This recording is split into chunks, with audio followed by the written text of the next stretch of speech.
Good afternoon, everyone, and welcome to another episode of Dog, Cat, Fox, and Friend. He's DogCatFox. Wowie, wow, wow. And I'm the friend, and we're here to greet you on this Saturday afternoon with some interesting news stories. Breaking news! I've got kinda, sorta, or at least breaking in the last, half an hour or so. I'll get to that in a moment, but first, who's joining me on this beautiful Saturday afternoon? The Alexander. Good afternoon. Random American, not here, but hello. Hope you like it when you watch it. Mark Fields, our friend from Midnight's Edge in the Morning. Hi, Mark. Thank you so much for your generosity, Mark. Hello, good sir. I bid you and everyone positive vibes, and I wish everyone a wonderful evening. Well, thank you so much, Mark, and back to you. Hope you're having a good Saturday, and I hope you enjoyed the show. Keeverdam, good afternoon, and thank you, Keeverdam, as always, for providing the link. Guys, at the top of the chat box to the donation page for the Leukemia and Lymphoma Society. Please take a look at that when you have the opportunity. If you can donate, please do so, but even if you can't, if you can share that out on social media, that would be appreciated. So thank you ahead of time for that, and thank you, Keeverdam, as always, for providing the link. Kiro Soldier, good afternoon. Pip Bin, hello. Now, there's a name I haven't said in a while. Hope you're doing good. Blue-Eyed Scream, hello. Derek LaRue, thank you so much, Derek, as always, for your continued support and generosity. Hope you're having a good Saturday and hope you enjoyed the show. Thank you so much. Funtime Bats, hello. Morgan King, hello. Matt Barnes, hello. Jay Blizza, hello. Daryl Odell, good afternoon. Robert Pincus, hello. And I think that's everybody I see. If I missed you, if you're lurking, if you're in the future, like Plague Trucker Zach, hello. Good afternoon. So yeah, we have breaking news. This is kind of, I have to jump through a couple of pages here because things happen very quickly. So about 2 hours ago, before I started, just as I posted the notice for the show, this story came up. And this story came up when I first saw the headline. The BBC had the word stabbed in quotation marks, indicating that maybe they weren't sure. Ex-Jets quarterback Sanchez in hospital after stabbing, and the BBC had that in their original headline in the little quotation marks. And I'm like, were they not sure if it was a stabbing or what? But then about a half an hour after that, this notice showed up from the police department involved. Statement: IMPD is investigating a physical disturbance that happened near Senate Avenue and West Washington Street on October 4th, 2025. That was today, around 12:30 a.m. The incident involved 2 adult males, resulting in one man receiving lacerations and the other sustaining injuries consistent with stab wounds. Detectives believe this was an isolated incident between the 2 men and not a random act of violence. Both individuals, who are not local residents, have been identified. IMPD aggravated assault detectives are continuing the investigation and have reviewed video footage of the incident. Both men received medical treatment. The man with the apparent stab wounds remains hospitalized in stable condition. The case will be presented to the Marion County Prosecutor's Office for a charging decision. It is the practice of the IMPD Public Affairs Office to not identify victims or suspects in incidents unless the suspect is arrested, charged, or being sought. So that was about an hour ago. Or an hour and a half ago, pardon me. And then, half an hour ago, just before I started the show, this came out. Statement on overnight stabbing. Update number 1. After further investigation and following consultation with the Marion County Prosecutor's Office, IMPD arrested 38-year-old Mark Sanchez for his alleged role in this incident. Sanchez was arrested at the hospital for battery with injury, unlawful entry of a motor vehicle, and public intoxication, all of which are misdemeanors. All involved parties have been identified and no further individuals are being sought by detectives. Sanchez is in the hospital and has not been booked into the Adult Detention Center. The Marion County Prosecutor's Office will make the final charging decision. An arrest is merely an accusation, and Sanchez should be considered innocent unless and until proven guilty in a court of law.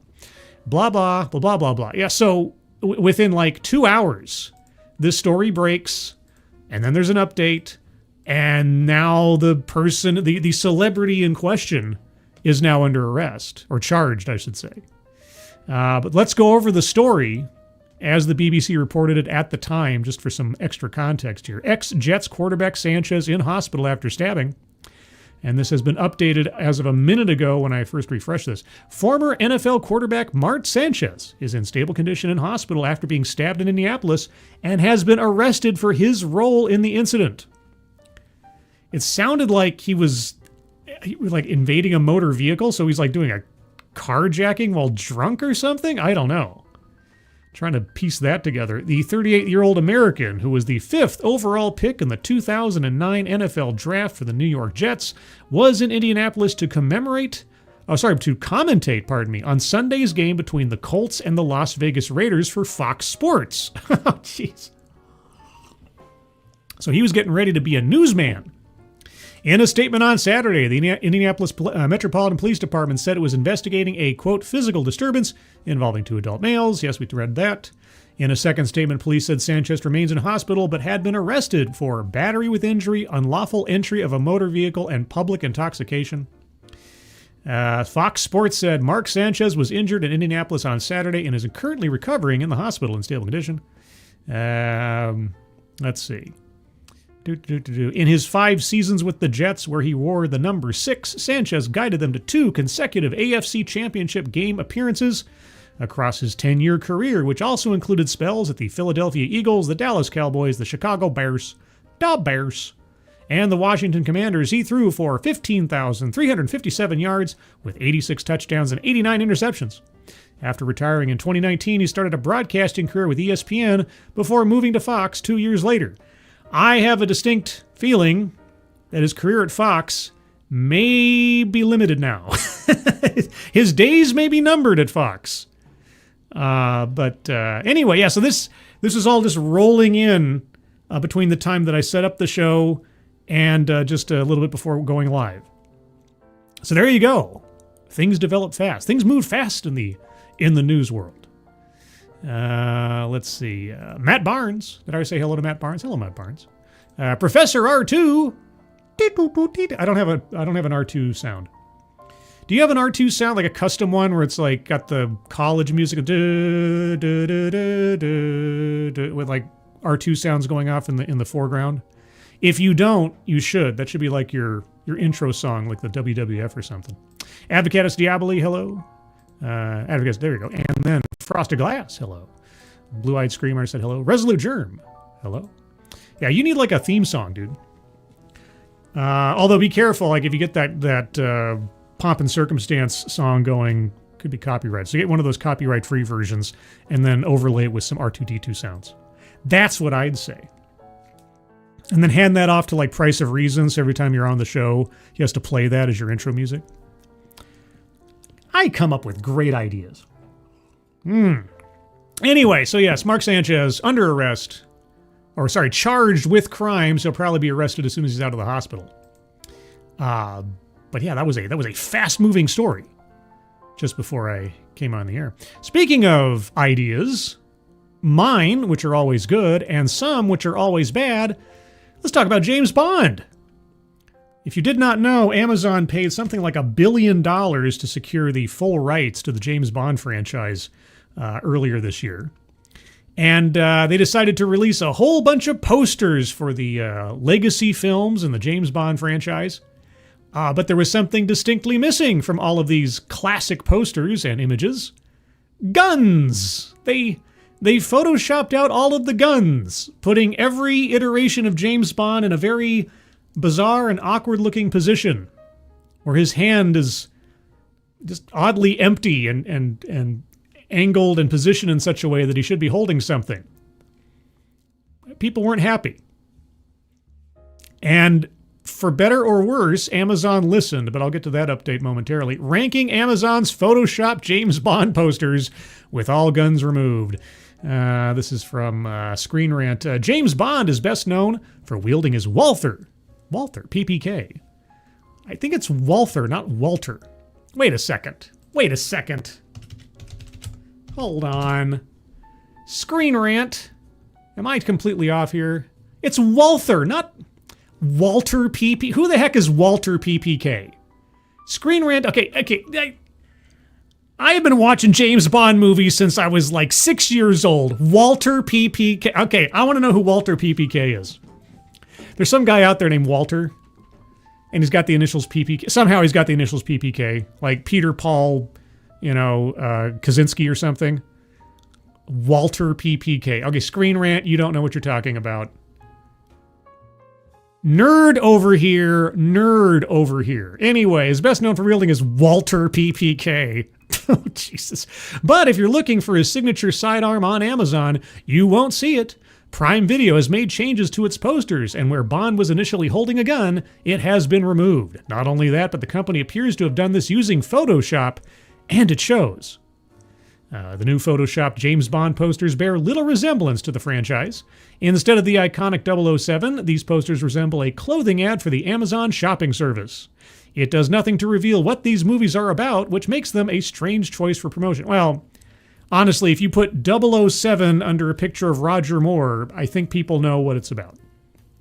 Just to be on the safe side. Anyways, Sean Connery and Dr. No, where he's just got his arms folded and there's supposed to be like a gun there. And except in Dr. No, I don't think it was a Walther PPK. I think the gun in Dr. No was something like a Luger or something similar, if I'm not mistaken.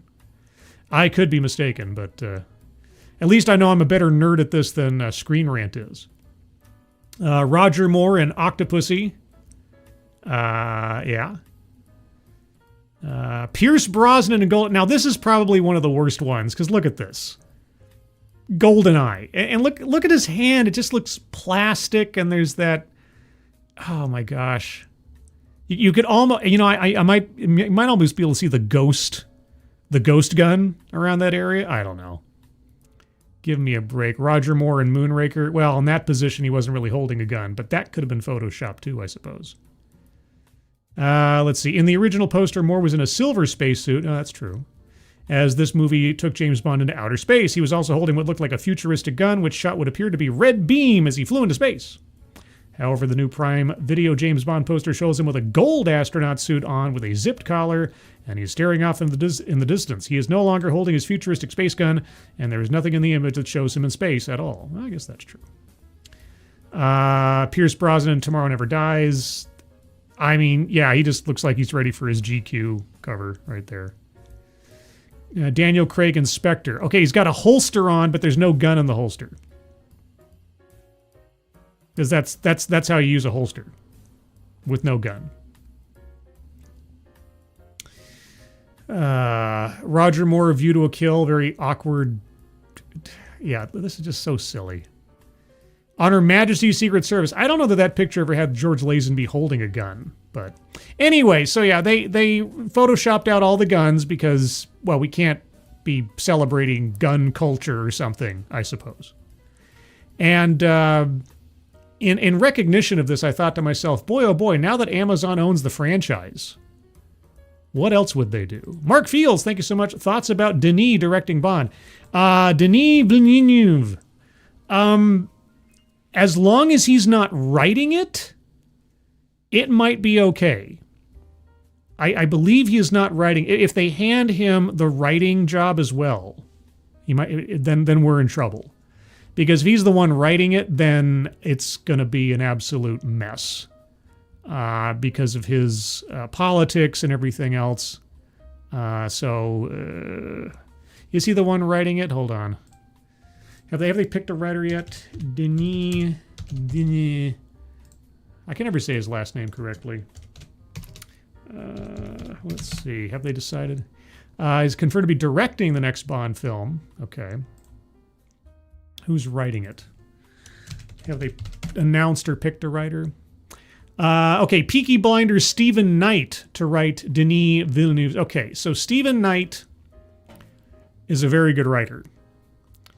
So, as long as he's directing and not writing, then it might have a shot. Of course, it all then depends on who they decide to hire as Bond, but the rumor is he's to cast an unknown quote-unquote British actor, which I think is the best way to go. Find somebody who is talented but not, recognizably famous to begin with. Don't make it a stunt casting. Make it we want this person to be the next Bond casting. So we shall see, because Peaky Blinders didn't really pull the punches with the rough and tumble of British life. And hopefully they stick more. And I know it's a stretch because already we're seeing, if Amazon's willing to remove the guns from James Bond, what else will they demand of the script for their James Bond? So I guess the combination is, on a visual basis, Denis is a good choice. He's one of those guys sort of like, Zack Snyder. Zack Snyder is a great visual director. You shouldn't have Zack Snyder write your movie for you. Denis is a great visual director. Don't have him write the movie for you. Find somebody who actually appreciates and understands the source material, especially if you're doing franchise stuff. Because his version of Dune, in the all-around, has been an absolute mess as compared to the source material. Blade Runner 2049. I know some people really like that movie. I thought it was garbage in relation to the rest of the franchise. So it has, not to go too long on this, it has the potential of being all right. But then again, you come down to who actually owns the property, and that is Amazon. And Amazon obviously has problems with the very franchise that they've invested so much money in. And as a consequence of them removing the guns from the poster, which I have an update on, but before that update happened, I made this. You may have seen things like this before, movies that have been posted onto Disney Plus or other places, some classic films that now have pre-viewing warnings. Well, I offered this up to Amazon earlier today. This program includes positive depictions of firearms and gun violence. Guns are bad, and you should feel bad for thinking otherwise. Rather than remove this content, given that we've paid $1 billion and will be spending billions more on this franchise, we're going to leave it all as is in order to retain our consumer base. But still, we need to lord over you with our moral superiority in order to effect what we consider to be positive cultural change. This program also includes chauvinistic and domineering power dynamics between men and women, up until the Daniel Craig years where the writers drank mostly soy milk. Even though this dynamic is attractive to most men and women for the sake of the average power and submission fantasies between the genders, it is bad, and you should feel bad for enjoying it while ignoring the baseline debaucheries that are commonplace in Hollywood writ large. To learn more about our righteous crusade, visit www.amazon.com/ourculturalbonds. Your video will start in 10, 9, etc. I saved Amazon the time. I made it for them. Kiro Soldier, thank you so much. The 1984 David Lynch Dune is my favorite version. The Sci-Fi Channel miniseries, 2000 miniseries, is, in my opinion, the best on-screen adaptation of Dune. I am willing to die on that hill. I appreciate the grandeur and spectacle of Lynch's version. I don't like it nearly as much as the Sci-Fi Channel version from 2000.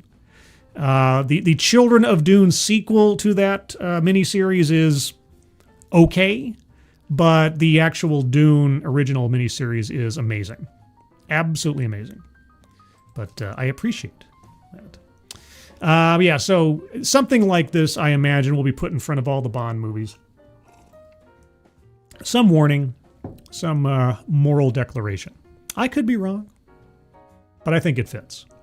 Anyway, there's an update on the whole Bond controversy. And this just came out, again, just a couple hours ago.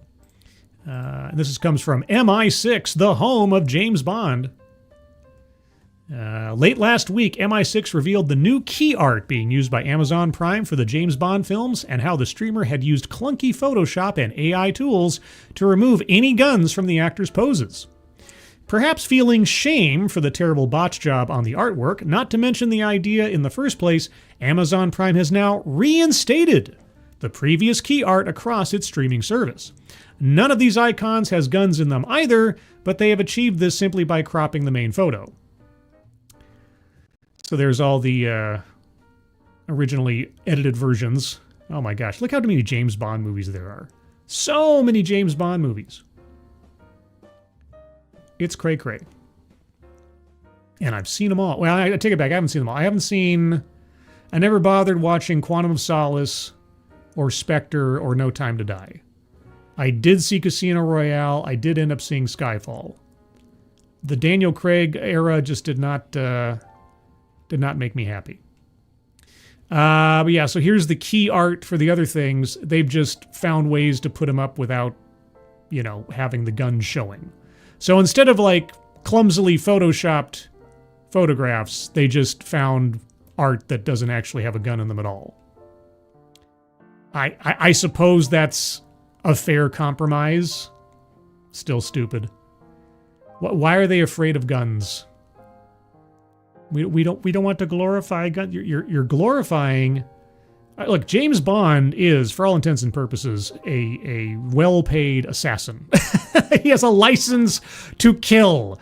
If it's not with a gun, I suppose it could be with a toothpick if he gets so creative. But why did you buy this franchise? I mean, every time you put the logo up, you're showing the depiction of a gun. Yeah, so however much talent there is in Denis Villeneuve, how much Stephen Knight might be able to write a good yarn, I don't trust Amazon to handle the franchise. They've given me no reason to think they actually care about the core of the character or being true to it. But time will tell. I'm happy to be surprised in the alternative as time rolls on. Matt Barnes, thank you so much. I was never enthused for the Daniel Craig era and have seen none of those films. Casino Royale was all right. Casino Royale was not that bad. Mads Mikkelsen does a great job. It really does feel like an old-time Bond novel. So that one worked. But then something happened between Casino Royale and the rest of the series in the Daniel Craig thing where it just went completely... I won't give it away, but there's a scene at the end of Casino Royale where Daniel Craig's James Bond is given a particular torture, I'll say. And I feel like not only literally, but metaphorically, that damage carried over into the rest of the series with Daniel Craig. If you know what I'm talking about, you know what I'm talking about. And certainly the fact that they decided to, here's a spoiler alert, they decided to kill him off in No Time to Die. I mean, you'd shoot a bunch of missiles at him on an island. It's like, okay. So anyway, yeah, was never a fan of Daniel Craig. The Blonde Bond. Yeah, never liked it. You Miss Nothing with Quantum Solace. That was kind of the sense I got. It's like, I've seen clips of several of the movies that I haven't seen. But, I just could never get excited about James Bond. It was something about, I don't know, Daniel Craig just never got me that interested. And everything I heard about the other movies after Casino Royale, actually, you know what it was? Here's what it was. And somebody can correct me if I'm wrong. Before Casino Royale came out, you had Jason Bourne, right? The Bourne Identity.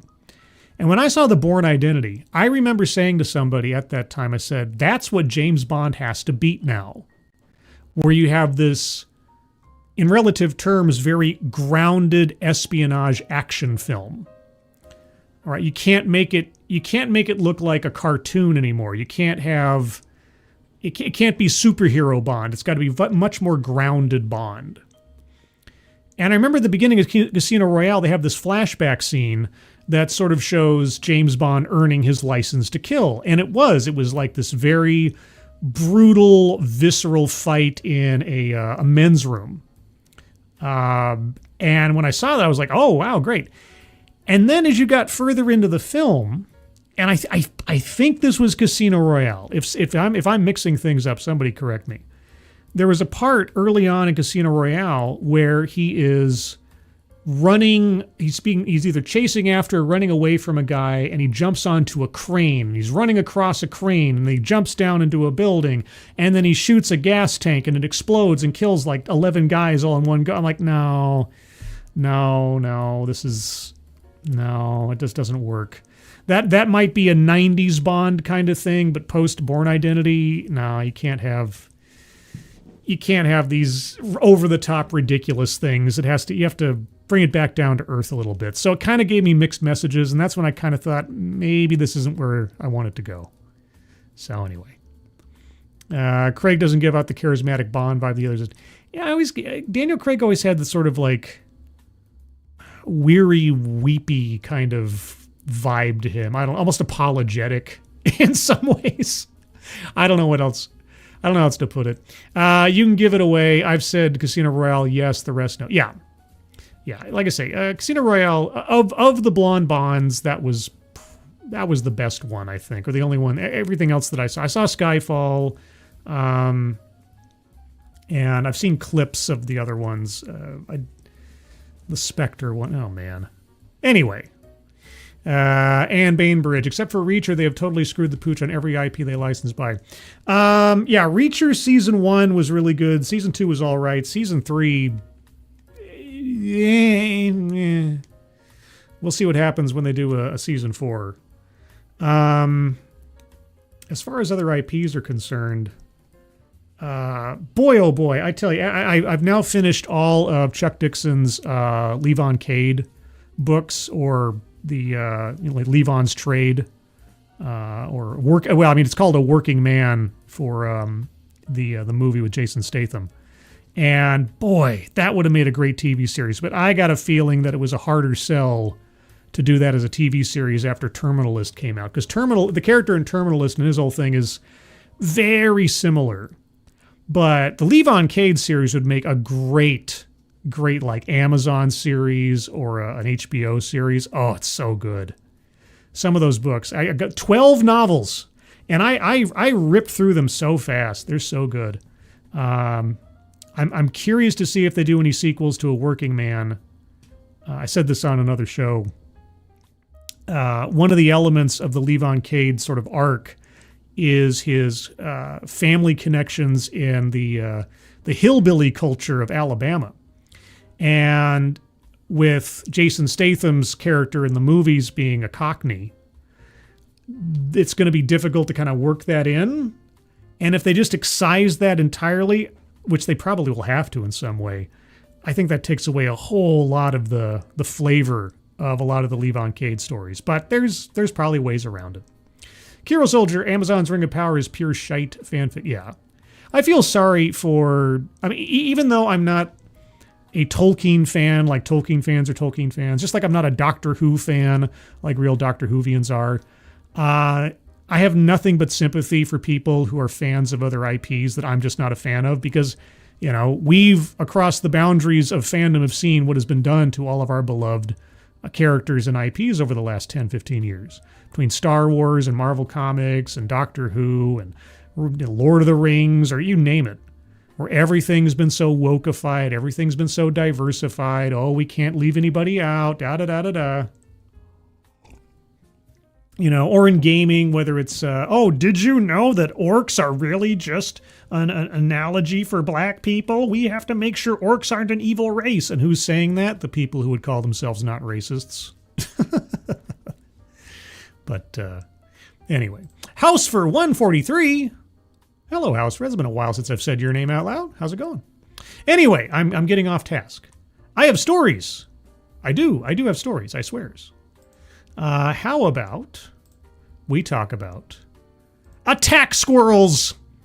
Yes, everyone. California is under attack by violent squirrels. We are on the brink of having our own Night of the Lepus. If you recognize that name, but we need, like, I don't know, what's the Latin name for a squirrel? We need Night of the Sciuridae. Yes, Night of the Sciuridae. Very mean squirrel seeking food has sent at least 2 people to the emergency room in a California city. And here's the warning sign. Attack squirrel, beware. This is not a joke. More than 5 people have been attacked by a very mean squirrel over the past few days on Diablo Circle and Mount Lassen. Several have gone to the ER for severe lacerations. The squirrel comes out of nowhere and will, I'm assuming, says attack. Let's see. Residents of a San Francisco Bay Area city are on the lookout for an aggressive squirrel that has sent at least 2 people to the emergency room for medical treatment. Joan Heblack told ABC affiliate KGO-TV that she was walking in the Lucas Valley neighborhood of San Rafael when a squirrel seemingly came out of nowhere and attacked her leg, clawing and biting. Quote, "It clamped onto my leg. The tail was flying up here. I was like, get it off me, get it off me," Heblack said. Isabel Campoy said she was attacked while walking in the same area. The squirrel launched itself from the ground to her face and wound up on her arm, leaving it bloody, she said. Both women went to the emergency room, the TV station reported in its Monday story. Flyers have now been posted warning residents that the squirrel is no joke and that more than 5 people have been attacked by a very mean squirrel that comes out of nowhere. Ninja squirrel. Lisa Block with Marin Humane says they have had no reports of squirrel attacks since mid-September. If the squirrel crops up again, the nonprofit will coordinate with the state to remove the animal. She said, "Well, you're invading on his home. Leave him alone." That park is his vessel, and under maritime law, in Black's Law Dictionary, he has every right to protect his habitat. And he will not put up with this kind of government overreach. Sovereign squirrel. That's what I say. Oh no! Rats with fluffy tails trying to capitalize on any meal they can get in summer, says Matt Barnes. Yes. Those pesky rodents. Night of the Sciuridae. It's coming. Soon to a theater near you. Quote, "We've seen this kind of behavior before," she said. "It's almost always because someone has been feeding the animal." Well, then just feed the animal. Throw some bread down. When you go into the squirrel's domain, make an offering of bread and seed. That's what you have to do. This is how our ancestors did it. You placate the nature spirits to allow safe passage. Did you think they were lying to you? This is how the world works. For crying out loud, go back to the old ways. Indigenous knowledge is science. Indigenous knowledge is science. That's what I've been told. The good thing is that squirrels are not vectors for rabies. She says people should never feed wildlife. I think that's wrong. I think you should present offerings to wildlife. Yeah, maybe not feed them hand to mouth, but you know what I'm saying. Good gravy. What's this? Attack of the Meth Squirrel. What was that thing from Lords of the Night? Like squirrelish meth tooth or something. I'm having a vague memory now. It was some kind of. It was either from a Mad Lib or some story we read. Does anybody remember? It was something. It was like squirrel something meth tooth. Somebody remembers that specifically? Let me know. But make offerings before you enter his territory. Make an offering. That's what I'm telling you. Mark Fields again. Thank you so much, Mark. Thank you for your wonderful and intelligent. Well, oh gosh. Okay, you're making me blush. Wonderful and intelligent. Oh man, I don't know, Mark. You're setting the bar a bit too high. No, don't set me up, Mark, just so I can take a fall. But speaking of intelligent and wonderful coverage, let's talk about some immigration news. Oh boy.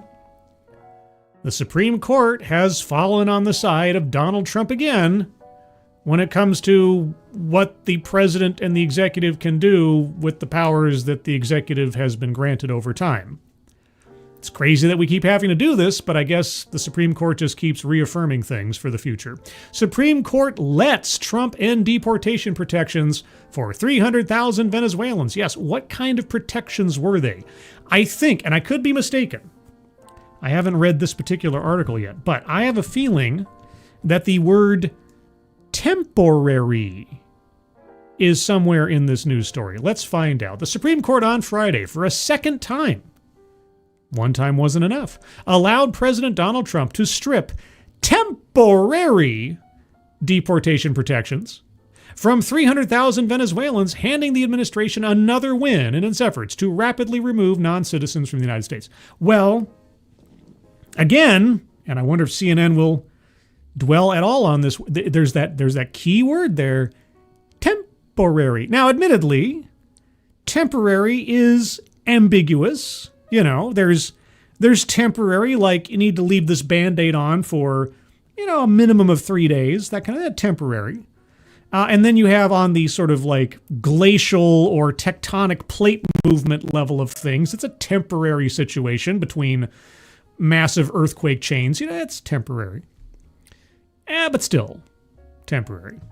In a brief order and over the dissent of the court's 3 liberals, surprise, surprise, a majority of the justices ruled that the administration could move forward with its plan to end a form of humanitarian relief known as temporary protected status for the Venezuelans, a move that will make them more vulnerable to deportation. Okay, well, here's a question, and I know, it's a crazy question. When was this protection originally granted? How long ago? Please do tell. The Trump administration asked the justices earlier this month to allow it to withdraw deportation protections that had been extended to some 300,000 Venezuelans living in the United States. The case stems from a decision earlier this year by Homeland Security Secretary Kristi Noem to end TPS for Venezuelan migrants. The court had reached a similar outcome in the same case in May. Why did we need a second ruling then? After that decision, a district court in California, color me surprised, entered a more permanent ruling against the Trump administration, a decision that restarted the emergency appeal process that ultimately wound its way back to the Supreme Court. Okay, and so now are we going to have a different district court do the same thing and we just keep kicking the can down the road? Or does this settle it? Quote, although the posture of the case has changed, the parties' legal arguments and relative harms generally have not, the court wrote in its order. Quote, the same result that we reached in May is appropriate here, unquote. While all 3 liberal justices noted their disagreement with the decision, only Justice Ketanji Brown Jackson wrote an opinion explaining her position. Well, good, because as we know, of all the Supreme Court justices, the most informed, articulate, and well-grounded in legal jurisprudence is Justice Jackson. As she has in past emergency orders, Jackson criticized the way the court handled the case, saying the court was allowing the administration to, quote, disrupt as many lives as possible as quickly as possible, unquote. Or the administration was just exercising the exact same power that they always have had when it was used in a way that the people in charge wanted it to be used. Now that it's being used in the reverse, now suddenly it's a problem. Jackson said she viewed the decision as, quote, yet another grave misuse of our emergency docket, unquote. Okay, well, who sent it back to the court, may I ask? Oh, that's right, the district court in California that decided to disregard the Supreme Court's decision and find a technicality to lock it up again. So, who's at fault? The Biden administration first granted TPS for Venezuelans in March 2021, citing the increased instability in the country, and expanded it in 2023. Increased instability in the country. Okay, so if your country's unstable, you get to live here permanently? Okay. 2 weeks before Trump took office, the Biden administration renewed protections for an additional 18 months. Okay, well, you know what this paragraph tells me? What does this paragraph tell you? Okay, so who granted the temporary protected status? Was it Congress? No. Was it the courts? No. Okay, well, that's 2 branches of government out of the way. What's left? Oh yeah, the executive. So if it was the executive's decision and under the executive's purview to grant the status, then ipso facto, it is the executive's power and prerogative to withdraw the status. And lo and behold, we had to go through all this rigmarole just to reaffirm what was already confirmed by the granting of the status and extending it in the first place. So here we are. And now it's like, this is a grave misuse of the emergency docket. No, I'll give you one. I'll give you one point there. It is a misuse of the emergency docket in that a challenge to the executive authority over temporary protected status was pointless to begin with, and a waste of time. It was done simply out of being vindictive against the Trump administration, and that's all. Because the authority and the power to do it in the first place was always with the executive. And here's the problem. Once you grant a power to the executive, keep in mind, it is going to be there even if the executive is run by the party you don't like. Anyway, in his decision earlier this year, U.S. District Judge Edward Chen described Venezuela as, quote, a country so rife with economic and political upheaval and danger that the State Department has warned against travel there, quote, due to the high risk of wrongful detention, terrorism, kidnapping, the arbitrary enforcement of local laws, crime, civil unrest, poor health infrastructure, unquote. Well then, gosh, I guess then every country that has it worse off than we do, we just open the doors up and that's it. Right? I mean, and that's your justification for fighting back against this decision. Oh, Venezuela is a really lousy country, guys. So temporary doesn't mean temporary. And the power of the executive is null and void because things are really bad in Venezuela. Is that it? Chen was appointed to the bench by President Barack Obama. I'm not surprised. The challengers, Venezuelan migrants covered under TPS, contended that Noam's abrupt reversal of the protections violated the Administrative Procedure Act, which mandates specific procedures for federal agencies when implementing policy changes. They had also argued that Noam's decision was motivated by racial and political bias. Well, some could argue that Biden's decision was motivated by racial and political bias. But of course, it was racial and political bias in favor of the people who were wanting the special treatment.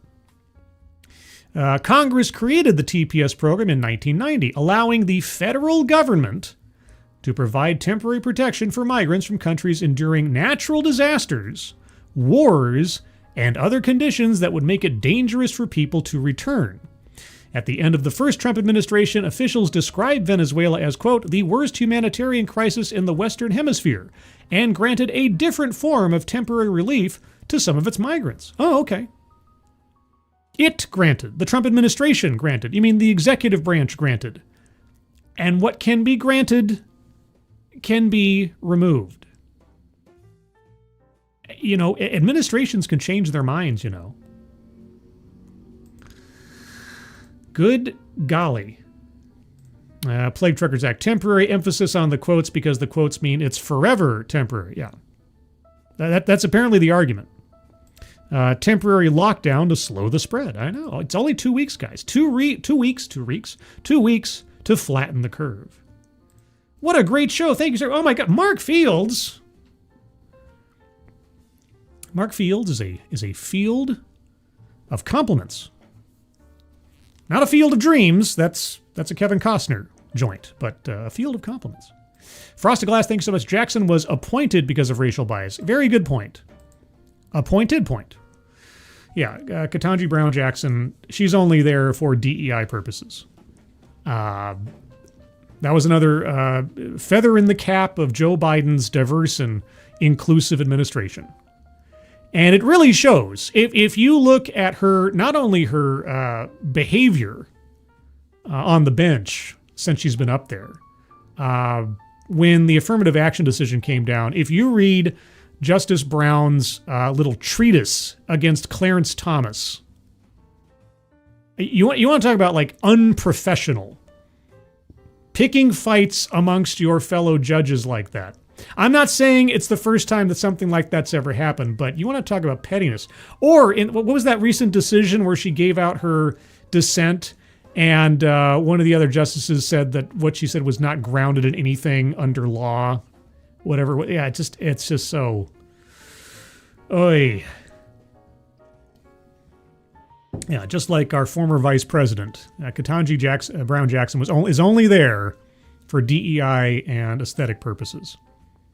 That's it. The first woman of color justice on the Supreme Court. As if that means anything. Well, I guess Sotomayor actually, the first black female justice. That's it. I think that was it. Anyway, I don't remember all the important parts of our Supreme Court justice. Frosted Glass, we don't want to hear from you. You are so busy this weekend, you couldn't be in the corner. Gosh. Well, now we go from Supreme Court justices having tiffs amongst each other to people in my chat fighting each other with donations. I'm not complaining, mind you. But there you go. Matt Barnes calling out Frosted Glass. I think you two need to compete for the crown of most chatted top fan in the chat. That's the only way you can win this argument. And they have to be meaningful comments, no spamming. I want some thoughtful comments between you two. Because Matt Barnes has got the crown, Frosted Glass. Are you going to let him keep that? Are you going to let him get away with that? Guess we'll see. Let's move on. Have you guys heard about the Riyadh Comedy Festival? Oh boy.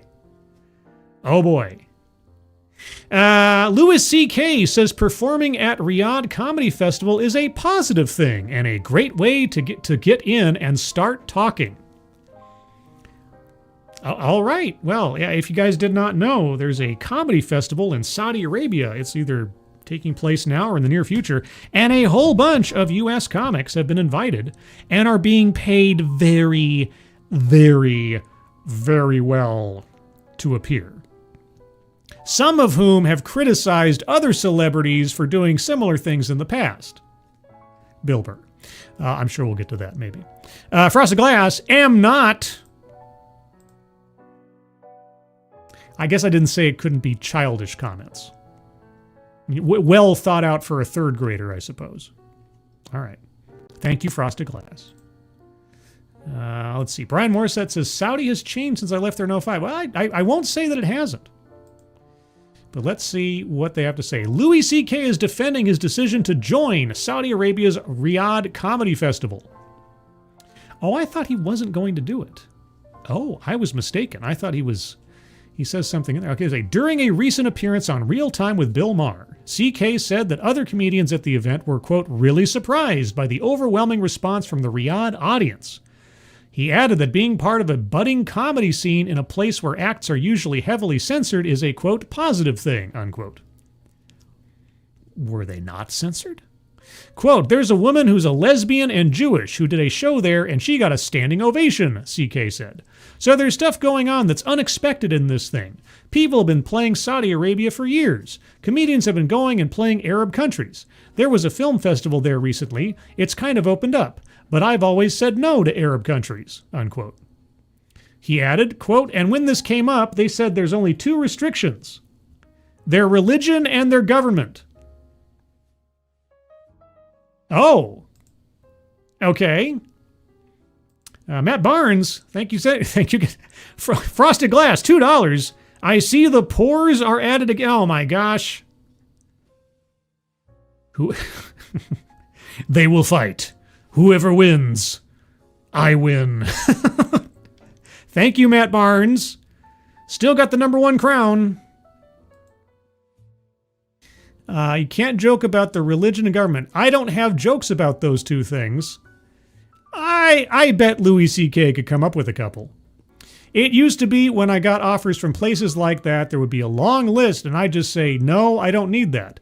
But when I heard its opening, I thought, that's awfully interesting. That just feels like a good opportunity. And I just feel like comedy is a great way to get in and start talking, unquote. Riyadh Comedy Festival has drawn plenty of criticism from American comedians who question the morals of performing at a Saudi Arabian festival.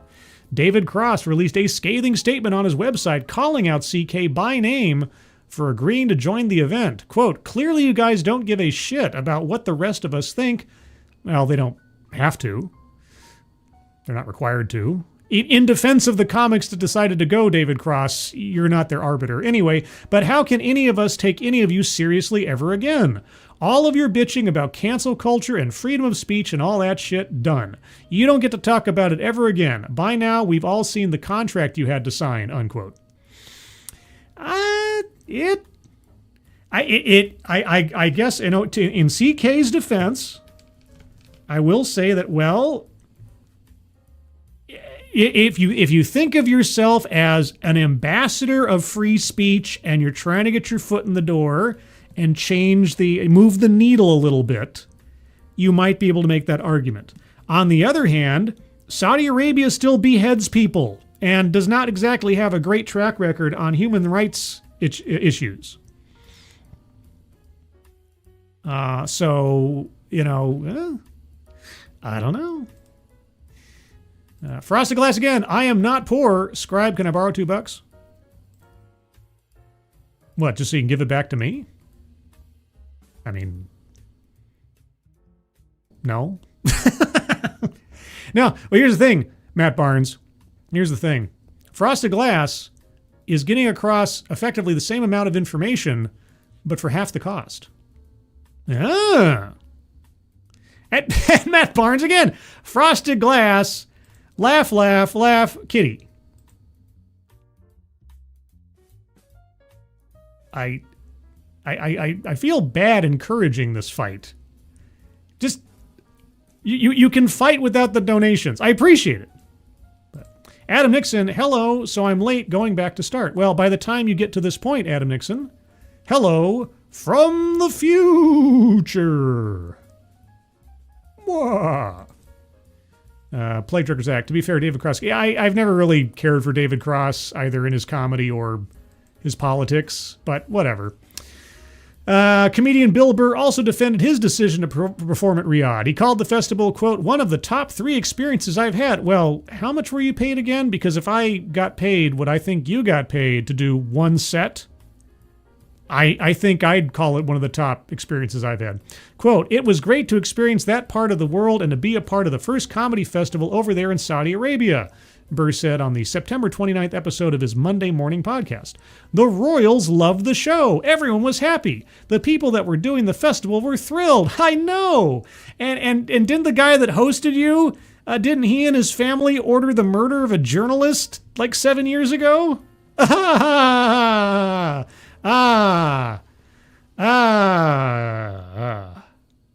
Yeah.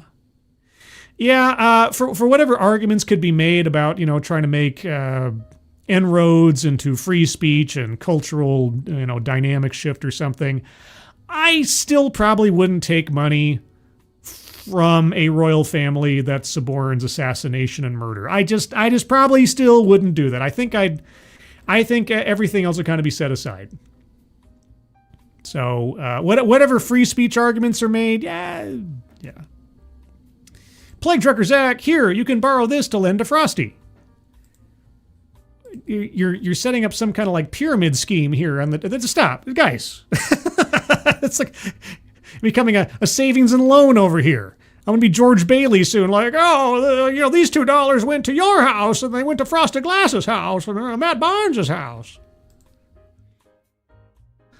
1.5 million. Yeah, if I got paid 1.5 million to do a single live stream, let's say, you know, the one vocation that I have that is comparable in some way to what Bill Burr does, it's like, hey, Scribe, I'll give you $1.5 million to do a live stream live from Riyadh. And, you know, pay for your travel, pay for your room and board, put you up in a fancy hotel at the same time, and give you 1.5 million. I'd be like, wow. And if I just threw all my personal ethics out the window, I'd be like, yeah, sure. And then afterwards, after signing a contract that probably said I can't defame anybody or anything in exchange for this gigantic, you know, fortune I'm being handed, I'd be like, yeah, it was one of the best experiences of my life. And boy, oh boy, those people sure treated me well. Sure. Kiro Soldier, breaking news, Dollywood is permanently closing. What? What? Is that true? Is that true? Oh my god. Oh my gosh! Well, golly gee whiz, guys. Breaking news from Kiro Soldier. Moving on to another subject. Dollywood owner permanently closes 2 amusement parks. $5 billion industry faces foreclosure. What? The permanent closure of 2 venerable amusement parks in the Atlanta area by Dollywood marks a dramatic change in the $5 billion family entertainment industry in the United States.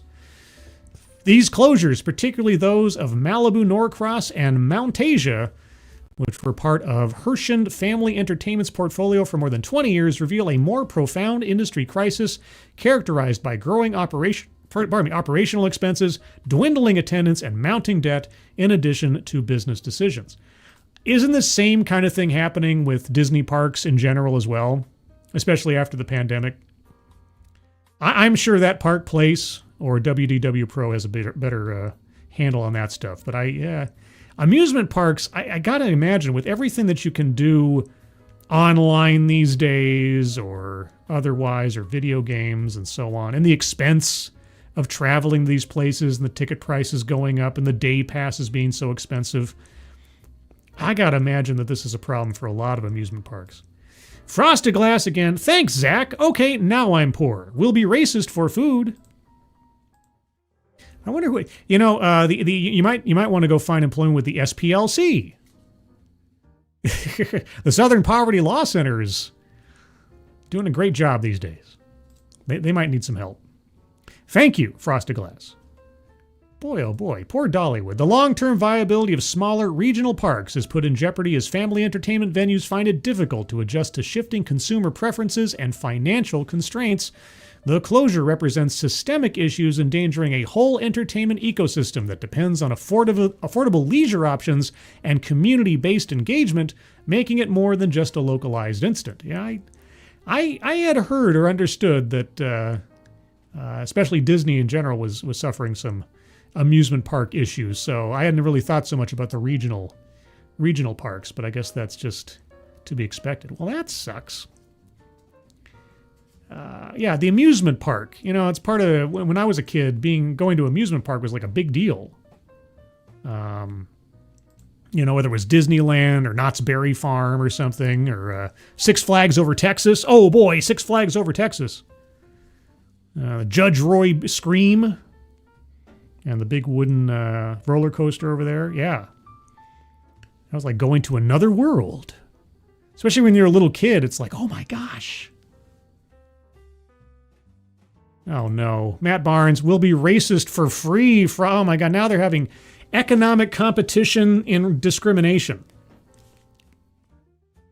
It's basically like your mini DEI industry right here in my chat. Thanks, guys. Doing well. Let's see. Dollywood is not closing. The people who own it are closing other parks. Okay. Well, still. It just means that Dollywood will be the last to go for its name recognition and sentimentality. But still, that's not good. I did want to shill something, though, in relation to the Riyadh Comedy Festival. Several years ago, and veterans may remember this, I did a video from Slate.com all about a Muslim comedy event in New York City. And the arguments that they were trying to make in that video that completely fell on their face if you listen to what they were saying. So I would just like to shill that in relation to current events, because I think it is as relatively relevant today as it was back then. Link to that video is in the description now. It is a classic Scribelight scripted episode from the vault.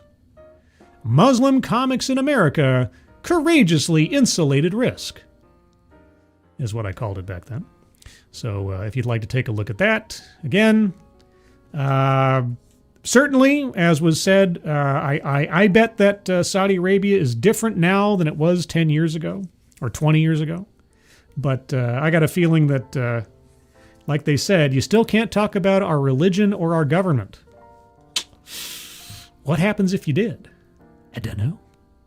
But yeah, so that's just a little bit of self-promotion there.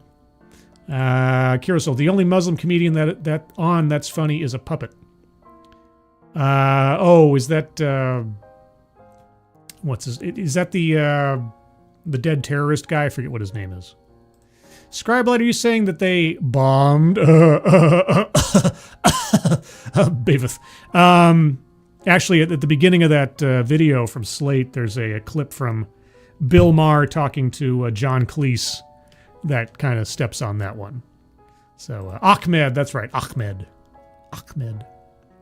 But yeah, so that's the news of the day, guys. We had an NFL stabbing. We had a attack squirrel. I thought I had something else. Didn't I have something else? I thought, oh wait, I did. Why didn't I pull this one up? Hold on. I had another animal story. I had another cute animal story.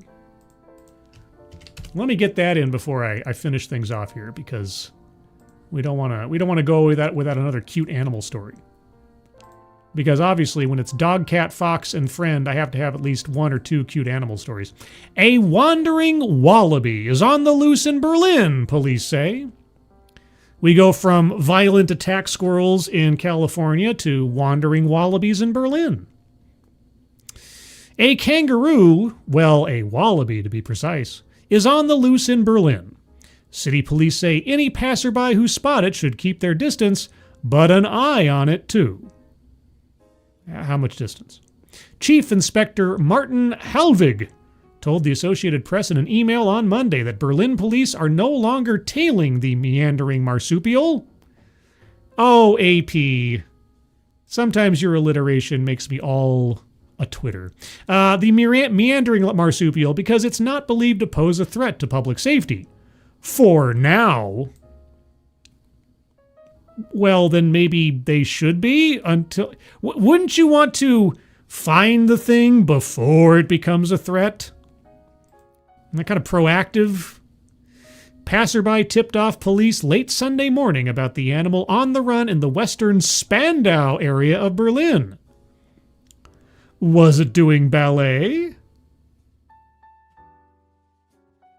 If you get that joke. Officers were dispatched to try to catch the wallaby, which is a smaller relative of a kangaroo, but it darted into a forest, and the trail was lost. Okay. Police don't have special equipment for capturing kangaroos, only blankets or snares used to catch free-roaming dogs, Hallwig said. Okay. He said in a video posted on Facebook that shows a wallaby hopping down a dark street, then pausing to lick its paws as a woman's voice in the background expressed surprise, appeared to have been taken around the time the animal was considered to be missing. So, we know where it came from? German media reported that the wallaby, about 90 centimeters or 3 feet in height, belonged to a private owner, and the circumstances of its escape were not immediately clear. I bet if we're talking about Berlin and a wallaby, a high-jumping mammal, there's a wall involved. That's my guess. Thank you again, Matt Barnes. 43 watching and 22 likes. Are you people for real? Hit that like, chat. Please. Please, oh please. Your small gesture may indeed be what makes the difference between my not being on the algorithm and my less not being on the algorithm. So please, yes, if you're watching. Or, if you're over on the Twitter machine watching, and that's counting somehow. I don't know if it does or doesn't. Check over on my YouTube channel and hit a like on there. Or share it out. Thank you ahead of time. And thank you, Matt Barnes, for being a friendly nag.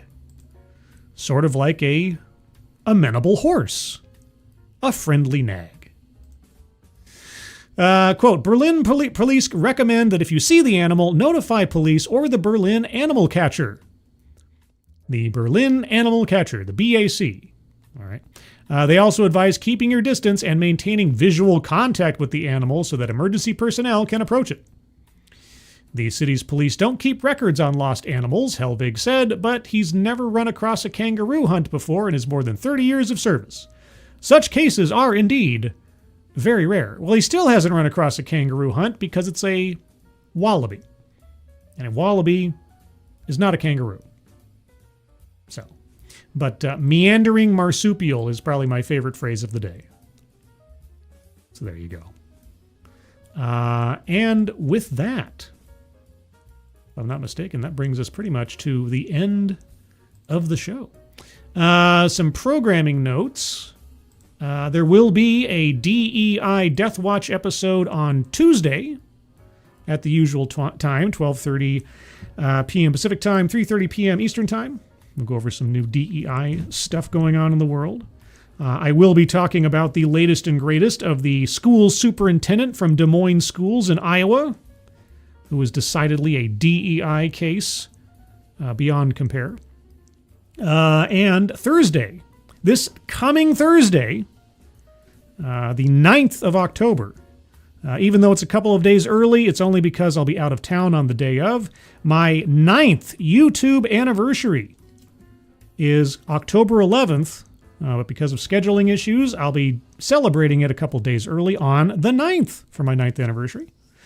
So I'll be starting my TED Excellence stream a couple hours early to make room for some other stuff and some guests, hopefully. So that'll be, as of right now at least, 4 p.m. Pacific Time, 7 p.m. Eastern Time on the 9th of October for my 9th anniversary stream. There will be, hopefully, guests and Mad Libs and reminiscing about 9 years on the air and some TEDx talks and some other stuff. I'm sure it'll come up. So looking forward to that. It'll be quite the show, I think. And for those of you that are veterans, I hope to have some people on that you may recognize from the past of my channel. Beyond that, that is what I've got. Would you like to join my Discord server? Well, I have a Discord server. There's a link to the Discord server in the chat right now. If you'd like to join the Discord server, click on that link. You'll find yourself on the landing channel called Say Hello. And in addition to saying hello, you just have to say the secret word. The secret word will tell me that you're not a bot. Actually watch the stream and have thus earned the right, the privilege, the entitlement to join the Discord server. And today's secret word is meandering marsupial. Just say hello, meandering marsupial, and I'll know that you watched the show. Those links, by the way, they're only good for 1 day. That's why I have to do the secret word at the end of every show, because it changes every time. So you've got 24 hours since I posted that link to join the Discord server, or you have to wait till the next stream. I know. It's a very exclusive club. This process has worked very well throughout time. It avoids spam bots and other things. It's like, hey, it's like someone has just entered the channel. It's like, hello. It's like, hey, person, what's the secret word? And then nothing happens. It's like, okay, well. Or it's like, someone sent me an email to join this Discord server. Like, no, they didn't. Nobody did. So there you go. Anyway, everybody, thank you so much for joining me, especially those of you who are moderators. Even though there's very little for you guys to do, thank you guys so much for keeping an eye on things. Everybody who donated, either just a donation to say hi or to add a comment, or because you're having a war amongst yourselves, I very much appreciate your generosity either way, especially those of you that clicked on the link at the top of the chat box for the Leukemia and Lymphoma Society. If you donated there, thank you so much. If you can, share that out as well. That would be appreciated. And yeah, everybody, thank you for joining me. Hope you all have a good rest of your Saturday and weekend ahead of you. I hope the rest of your week ahead is good as well. And I hope you're all safe and well. If you're not well, please get well soon. And I will see you on the next one. Take care. Bye-bye.